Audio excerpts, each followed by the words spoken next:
Après les violentes altercations entre forces de l'ordre et de sécurité qui ont eu lieu dans la nuit du 18 au 19 février et qui ont coûté la vie à deux compatriotes, Dieudonné Milama, leader politique et acteur majeur de la société civile, a tenu à marquer son indignation face à ce qu'il qualifie de pas dangereux et inquiétant pour désigner la répression barbare des forces de l'ordre et de sécurité. Dieudonné Milama. En effet, comme vous l'avez constaté, la crise engendrée par l'arrivée de la pandémie de Covid-19 dans notre pays, au départ sanitaire, est devenue progressivement sociale, économique, politique, culturelle et maintenant sécuritaire. Ces derniers jours, un pas inquiétant et dangereux a été franchi.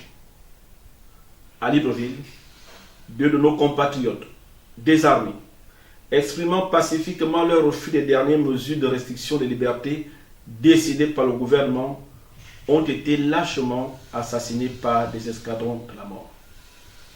Dans plusieurs autres villes du pays, on enregistre des brutalités policières sur les civils et on décompte plusieurs blessés.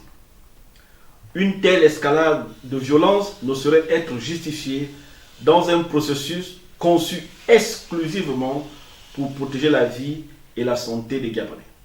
De présenter mes sincères condoléances aux familles des disparus et d'exprimer mon soutien à toutes les personnes blessées ou victimes de violences. Une escalade totalement injustifiée dans un processus conçu pour protéger les populations, selon Dieudonné Milama, qui a par ailleurs sollicité l'arbitrage et l'intervention d'Ali Bongo Ondimba. De demander au président de la République d'instruire le gouvernement pour que toute la lumière soit faite sur ces différentes bavures afin que tous les acteurs et ou commanditaires répondent de leurs actes. Oui, Monsieur le Président, la justice doit être au service du citoyen.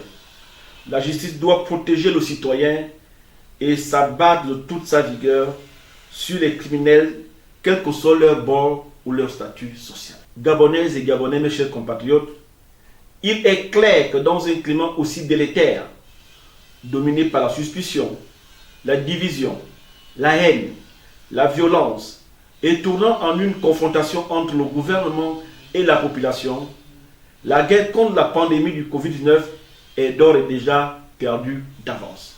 La lutte contre la Covid-19 ne doit pas être une lutte entre Gabonais, a tenu à rappeler le président d'Ensemble pour la République.